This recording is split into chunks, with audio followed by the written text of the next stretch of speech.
Hi guys, তোমরা সবাই কেমন আছো? আশা করি অনেক অনেক ভালো আছো। একদম আজকের ভিডিওটা পুরোপুরি অবাক করা কাণ্ড। হ্যাঁ, মানে টাইটেলটা জাস্ট শোনো, আয়াতুল্লাহ আলী খামেনি জানাজা যারা পড়েছে তারা কাফের। কেন? এটা অবাক কাণ্ড, আমরাও তো অবাক হচ্ছি বিষয়টা কেন বললেন। একদম যে জবাব দিলেন আলী হাসান উসামা, তো এটা কেন বললেন এবং কি কারণ এ টু জেড বৃত্তান্ত আজকে ভিডিওতে দেখব। কেন কাফের? হ্যাঁ, কারণ ইরানে এত শক্তিশালী একটা মানুষ যাকে মানে প্রত্যেকটা মানুষের চোখে জল আসতো ওনার জানাজার কথা শুনে, তো এটা কেন বললেন সেই বিষয়টা খুবই একটা গম্ভীর বিষয়। হ্যাঁ, তো সেটাই আজকে জানবো। এবং চ্যানেল যদি নতুন হয়ে থাকো চ্যানেলটিকে সাবস্ক্রাইব করে দেবে, পাশে থাকা বেল আইকনটা টং করে বাজিয়ে দেবে, একটা লাইক করে দেবে। তো চলো আজকের ভিডিওটি শুরু করা যাক। কেন খমিনির জানাজা যেতে হবে? আপনারা কি এতই দেউলিয়া হয়ে গেছে? রাজনীতি করতে করতে এতই নিশ্চ হয়ে গেছে খমিনির জানাজা আপনাকে পাঠাতে হবে? স্পিকারকে পাঠাইছে, এটা অন্যায় করেছে। স্পিকার মুসলিম একজন। যে মানুষ বাড়াবাড়ি করতে করতে মাত্রাতিরিক্ত করে, তাহলে খামেনি যদি তর্কের খাতিরে যদি ধরি যে উনি নিকৃষ্ট কাফের ছিলেন, তারপর ওনার জানাজা যদি কেউ পড়তে যায়, গিয়া যদি জানাজা পড়েও সর্বোচ্চ পাপ হবে। সর্বোচ্চ কি হবে? পাপ হবে। কিন্তু এর দ্বারা সে কাফের হবে বলার সুযোগ আছে? অথচ এই ফতোয়া বাংলাদেশে দেওয়া হয়েছে যে এই হুজুররা যারা গিয়েছে সব কাফের হয়ে গেছে, ওদের বাংলাদেশে ঢোকার আগে নতুন করে কালেমা পড়তে হবে। নাউযুবিল্লাহি মিন যালিক, চরম বাড়াবাড়ি। প্রশ্ন, খোমেনি তো শিয়া, সে মুসলমানদের উপর জুলুম করেছে, কিন্তু তার জানাজায় বাংলাদেশের প্রতিনিধি দল শরিক হয়েছে, কেন? এটা কতটুকু গ্রহণযোগ্য? এখানে এক প্রশ্ন, ভেতর কয়েকটা প্রশ্ন। এক নম্বর হলো, খোমেনি বা খামেনি যে শব্দই বলেন, তিনি শিয়া, এতে তো সন্দেহ নাই। কখনো তিনি বলেন নাই যে আমি সুন্নি, অবশ্যই শিয়া। শিয়া মানে হলো দল, আর শিয়া মূলত শিয়া তো আলী, আলী রাজি আল্লাহর দল। মানে ওই জামানায় যখন ভাগ হয়েছিল ওই সময় এক দল গেল আলী রাজি আল্লাহর পক্ষে, আর এক দল ওসমান এবং মুয়াবিয়া রাজি আল্লাহর পক্ষে, দুইটা দল হয়ে গেল।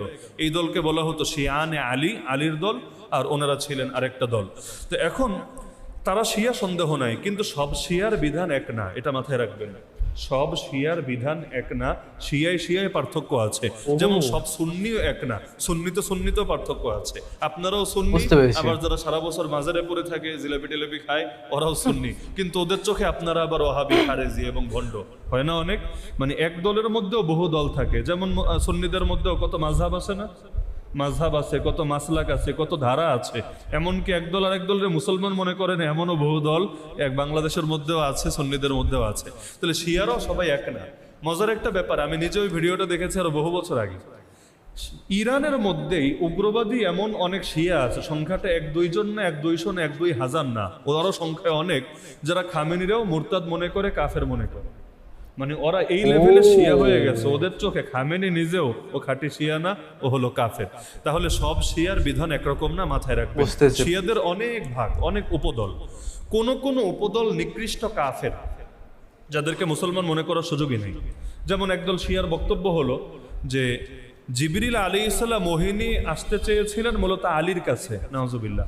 আল্লাহ তাকে আলীর কাছেই পাঠিয়েছিলেন নবুয়ত দিয়ে, ওহী দিয়ে, কোরআন দিয়ে। কিন্তু আলী এবং মুহাম্মদ রাসূলুল্লাহ সাল্লাল্লাহু আলাইহি ওয়াসাল্লামের ফেজ যেহেতু কাছাকাছি ছিল এবং বংশ একই বংশ, চাচাতো ভাই যেহেতু, তাহলে সুতরাং তিনি ভুল করে আলীর কাছে না গিয়ে মুহাম্মাদের কাছে চলে গিয়েছেন, নাউযুবিল্লাহি মিন যালিক। এমনকি আলী রাদিয়াল্লাহু যুগেই, আমরা একদিন আলোচনাও করেছিলাম, ওনার যুগেই কিছু লোক ওনার মহব্বতে এত বাড়াবাড়ি করেছিল, তারা বলতো আলী নবী না, আলী খোদা। আলী খালি নবী না, আলী হলো ডাইরেক্ট খোদা। এমনকি আলী রাদিয়াল্লাহু নিজে ওদেরকে গ্রেফতার করিয়ে এনেছেন, আনার পরে বলেছেন, তোরা হয়তো এই কুফরি কথা ছাড়বি, না হলে আমি পোড়ায় মারবো। ওরা বলল, আমরা আরো নিশ্চিত হলাম যে আপনি খোদা। আরে কিভাবে আরো নিশ্চিত হলি? কারণ আমরা হাদিস শুনেছি যে আগুন দিয়ে শাস্তি দেয় একমাত্র আগুনের রব। আপনি যেহেতু বললেন আগুনে পোড়ায় মারবেন, তার মানে আপনি আগুনের রব, আপনি খোদা। আমরা আরো নিশ্চিত হয়ে গেলাম, আমাদের আর কোনো কনফিউশন বাকি নাই। অবশেষে তিনি আসলেই ওদেরকে শাস্তি দিয়েছেন, ফাহরাকাহুম বিনার।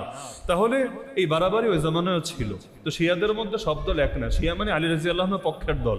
তো ওনার পক্ষ অবলম্বন করতে গিয়ে কেউ কেউ এই পরিমাণ বাড়াবাড়ি করেছে, যারা বাকি সব সাহাবীদেরকে গালি দিয়েছে। ইরানের এমন বহু দেয়ালও আছে যেখানে আয়েশা রাদিয়াল্লাহুর শানে গালি দেওয়া, আবু বকর, ওমর, ওসমানকে গালি দেওয়া, এবং তাদের বিশ্বাস নবীর পরে আবু বকর, ওমর, ওসমান এরা ছিল জালেম, এরা জোর করে ক্ষমতা দখল করে রেখেছে, ক্ষমতার একমাত্র হকদার ছিল আলী, এবং তারা জোরপূর্বক দখল করেছে। এজন্য ওদের ইমানের অংশই এটা। ওরা খুতবার মধ্যে, এই যে জুম্মায় খুতবা পড়লাম না আমরা খুতবায় দেখবেন অনেক সময় দোয়া করি নাম নিয়ে নিয়ে, আবু বকরের জন্য, ওমরের জন্য, ওসমানের জন্য, আলীর জন্য, আব্বাসের জন্য, হাসান হুসাইনের জন্য, ফাতিমার জন্য রাদিয়াল্লাহু আনহুম আজমাইন, আলাদা নাম নিয়ে দোয়া করি। ওদের কেউ কেউ খুতবার মধ্যে নাম নিয়ে নিয়ে বদদোয়া দেয়, আল্লাহ তোমার লানত বর্ষণ করো আবু বকরের উপর, আল্লাহ তোমার গজব বর্ষণ করো ওমরের উপর। এটা ওদের ইমানের অংশ হয়ে গিয়েছে। এবং আম্মাজান আয়েশা রাদিয়াল্লাহু আনহাকে নিয়ে এমন নিকৃষ্ট গালি দেয়, এমন নিকৃষ্ট গালি, তিনি তো মুমিনদের মা। আপনিও যদি এটা শোনেন হয়তো আরে মেরেই ফেলবেন, আপনি সহ্য করতে পারবেন না, এই পরিমাণ নিকৃষ্ট গালি দেয়। তাহলে এইরকম শিয়ার বিধান আর আরেকজন সাধারণ শিয়া যে এইরকম সাহাবীদের গালিগালাজ করে না, বরঞ্চ সিরেফ আলী রাদিয়াল্লাহু আনহুকে একটু বেশি মহব্বত করে এবং তার ধারণা ওই জঙ্গে জামাল, জঙ্গে সিফিন এগুলোতে আলী রাদিয়াল্লাহু আনহু সঠিক ছিলেন, ওনার উপর একটু জুলুম হয়েছে ইত্যাদি ইত্যাদি। তাহলে দুই দলের এক পাল্লায় মাপার সুযোগ আছে? সুতরাং এখন বাকি থাকলো খামেনির বিষয়। খামেনির যত লেখা আমি পড়েছি, খামেনি তো দুইজন, এক হলো আগে ছিলেন রুহুল্লাহ খামেনি, আর একজন হলো সর্বশেষ শহীদ হলেন আয়াতুল্লাহ আলী খামেনি। তো তার যত বই অন্তত আমার নজরে এসেছে, আমি কোনো জায়গায় এমন পাই নাই যেখানে ডাইরেক্ট কুফরি বাক্য আমার নজরে পড়েছে, থাকতে পারে, আমি পাই নাই। তো যেই জিনিস আমি পাই নাই সেই জিনিস নিশ্চিতভাবে দাবি করার সুযোগ নেই। কোনো ব্যক্তি বিশেষকে যখন আপনি কাফের বলবেন তখন কিন্তু সুনির্দিষ্ট দলিল লাগবে। আন্দাজের উপর ব্যক্তিরে কাফের বলা যায় না। কোনো ব্যক্তির উপর হুকুম দিতে চাইলে এক হলো আম হুকুম। আম হুকুম মানে কি? যারা নামাজ তরক করবে তারা পাপী, আম কথা। এমনকি কোনো কোনো ইমামের মত আছে যারা নামাজ ইচ্ছাকৃত ছাড়বে ওরা কাফের, আম কথা। কিন্তু কোন একজন মুসলমানকে যখন আপনি বলবেন তুই নামাজ পড়ছ না তুই কাফের, এটা কিন্তু আম কথা না, এটা খাস কথা, খাস কথা। তো খাস কথা বলতে অনেক সাবধান হওয়া লাগে। এজন্য দেখবেন আরবের যে হুজুররা আছে, আরবের হুজুরদের মত হলো ইচ্ছাকৃত নামাজ না পড়লে কাফের, এটা আম কথা। কিন্তু ওনারা সুনির্দিষ্টভাবে, আমি আমার জীবনে শুনি নাই যে সুনির্দিষ্টভাবে কাউরে বলেছে এ কাফের হয়ে গেছে। কেন? কারণ সে নামাজ পড়ে না। তার মানে মূলনীতির জায়গায় মূলনীতি, কিন্তু ব্যক্তির উপর প্রয়োগ করার ক্ষেত্রে সতর্কতা অবলম্বন করেন।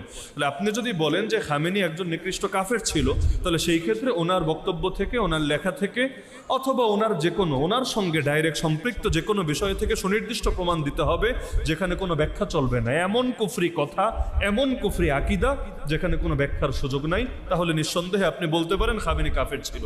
না হলে ঢালাওভাবে শিয়াদের বিধান আর সুনির্দিষ্টভাবে কোনো একজনকে কাফের বলার বিধান কিন্তু এক না। এজন্য শিয়াদের সবার বিধানকে একপাশে রাখেন, কিন্তু খামেনিরা ডাইরেক্ট কাফের বলতে চাইলে দলিল দেন। হ্যাঁ, দলিল দিতে সমস্যা নেই, আমি কোনো হুকুম লাগাচ্ছি না। আমি এটাও বলছি না তিনি কাফের ছিলেন, আমি এটাও বলছি না তিনি খাঁটি পাক্কা মুসলমান এবং সাহাবীদের মতো ছিলেন, কোনোটাই আমি বলছি না। কিন্তু আমি বলছি তাকে যদি কাফের দাবি করতে হয়, কারণ কাফের ছাড়া সবার জানাজা পড়া যায়, পাপী মানুষের জানাজা পড়া যায় না, বেনামাজি জানাজা পড়েন না, আবার যারা বিভিন্ন রকম পাপ টাপ করে এদের জানাজা পড়েন না, পড়েন তো সারা বছরই তো পড়েন। আপনারা যাদের জানাজা পড়েন কয়জন পীর সাহেব, কয়জন আল্লাহর ওলি, কয়জন নামাজি, কয়জন বুজুর্গ? বেশিরভাগই পাপী। তাহলে পাপীর হুকুম আলাদা, কাফেরের হুকুম আলাদা। কথা বুঝছেন? যদি কাফের হয় তার জানাজা পড়া জায়েজ নেই, কিন্তু যদি মুসলমান হয় তিনি যত দল হোক, যত পাপ হোক, যত যা কিছু হোক, তার জানাজা কিন্তু অবশ্যই পড়া যায়। তাহলে এই প্রশ্ন থেকে বোঝা যাচ্ছে যে তাকে কাফের মনে করা হচ্ছে। এই প্রসঙ্গে আমি বললাম যে যে নিজেরে মুসলমান দাবি করে তারে যদি কাফের বলতে চান সুনির্দিষ্ট অকাট্য দলিল দিতে হবে, আন্দাজের উপর বলার কোনো সুযোগ নাই যে শুনেছি সে শিয়া তাই সে কাফের। না রে ভাই, এত সহজ করে ব্যাখ্যা করার কোনো সুযোগ নাই, আল্লাহ মাফ করুক। দ্বিতীয় বিষয় হলো বাংলাদেশ থেকে যারা গিয়েছে জানাজায়, বাংলাদেশ থেকে দেখবেন কখনো কখনো এমন হয় যে কাফের দেশের কোনো নেতা যদি মারা যায়, কাফের দেশের কাফের নেতা তাও যায়। ওদের তো জানাজা হয় না, ওদের মতো করে যা হয় আর কি, ওইখানেও যায়। কেন যায়? এটা হলো পলিটিক্স, রাজনীতি। এমনকি যারা যায় অনেকে আছে গিয়ে জানাজায় শরিকও হয় না। তাহলে গেল কেন? এটা হলো একটা ফর্মালিটি। আপনি পলিটিক্স করতে চাইলে এখন গোটা দুনিয়াটা এক চেইনে চলে, প্রতিটা দেশের সাথে অপর দেশের স্বার্থ জড়িত আছে। তাহলে আপনি যখন আরেকজনের থেকে সুবিধা পেতে চাইবেন তখন তার বিপদে আপদে আপনার পাশে থাকা লাগবে, এটাই স্বাভাবিক নীতি। তাহলে বাংলাদেশ থেকে স্পিকার গিয়েছে জানাজায়, বিরোধী দলীয় কয়েকজন গিয়েছেন জানাজায়, আমিরে জামাত যায়নি, বাকি ওনার দলের কয়েকজন গিয়েছে জানাজায়। এমনকি কওমি একজন আলেমও গিয়েছেন জানাজায়, যিনি সংসদ সদস্য গিয়েছেন। এখন আমরা দেখেছি এক আহলে হাদিস সাহেব ফতোয়া দিয়েছে যে এরাও কাফের হয়ে গেছে, নাউজুবিল্লাহ। আমরা ছোটবেলায় গল্প শুনতাম আর কি একজনকে নিয়ে। এমনকি একটা মজার গল্প আছে, ওই যে সৈয়দ আবুল আলা মওদুদী সাহেবের নাম তো শুনেছেন। উনি একদিন জুম্মার নামাজ পড়তে গিয়েছেন এমন মসজিদে, যেই মসজিদের খতিবের ফতোয়া হলো যে মওদুদী যেদিন মরবে তাকে যেখানে দাফন করা হবে ওই কবরে যে ঘাস হবে, ওই ঘাস যে গরু খাবে, ওই গরু যে দুধ দিবে, ওই দুধ যে খাবে ও কাফের হয়ে যাবে।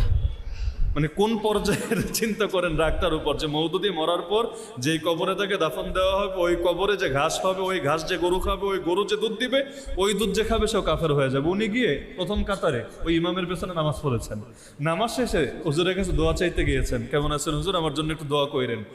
ওই খতিব সাহেব লজ্জিত হয়ে বললেন, ইন্না লিল্লাহ, আমি আপনার উপর এত বড় কথা বলেছি আর আপনি আমার কাছে এসেছেন দোয়া চাইতে, আমার কাছে এসেছেন নামাজ পড়তে। আমি আল্লাহর কাছেও তওবা করলাম, আপনার কাছেও মাফ চাইলাম, আমি কখনোই আপনার ব্যাপারে এরকম কথা আর বলবো না। তাহলে অনেক সময় এমন হয় যে মানুষ বাড়াবাড়ি করতে করতে মাত্রাতিরিক্ত করে। তাহলে খামেনি যদি তর্কের খাতিরে যদি ধরি যে উনি নিকৃষ্ট কাফের ছিলেন, তারপরও ওনার জানাজা যদি কেউ পড়তে যায়, গিয়া যদি জানাজা পড়েও সর্বোচ্চ পাপ হবে, সর্বোচ্চ কি হবে, পাপ হবে, কিন্তু এর দ্বারা সে কাফের হবে বলার সুযোগ আছে? অথচ এই ফতোয়া বাংলাদেশে দেওয়া হয়েছে যে এই হুজুররা যারা গিয়েছে সব কাফের হয়ে গেছে, ওদের বাংলাদেশে ঢোকার আগে নতুন করে কালেমা পড়তে হবে। নাউযুবিল্লাহি মিন যালিক, চরম বাড়াবাড়ি। হ্যাঁ, এখন বাকি থাকলো জানাজা পড়ার বিধান কি, এটা আমি আগেই ক্লিয়ার করেছি। ব্যক্তির বিধান যা, জানাজা পড়ার বিধানও তা।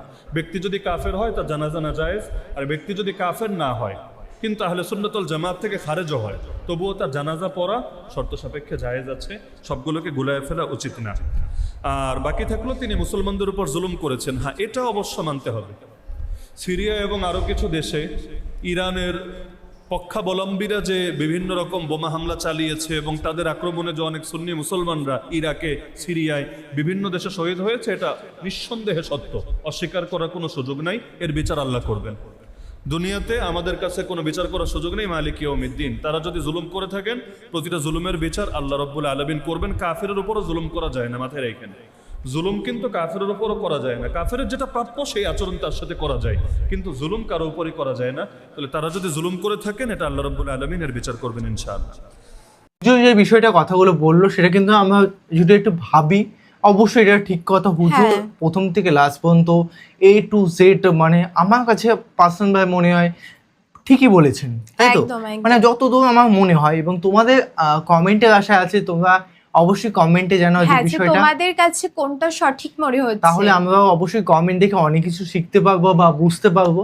তো প্লিজ কমেন্টে জানিয়ে দিও যে বিষয়গুলো কি এবং কেন মানুষ বলছে, এবং A to Z বৃত্তান্ত একটু একদম। ডিটেলসে পাঠালে আমাদের সুবিধা হয়। হ্যাঁ, আরেকটা কথা বলতে চাই আমি, আর নেক্সট তোমরা কি ধরনের ভিডিও দেখতে চাইছো অবশ্যই প্লিজ কমেন্ট বক্সে কিন্তু জানাবে। একদম।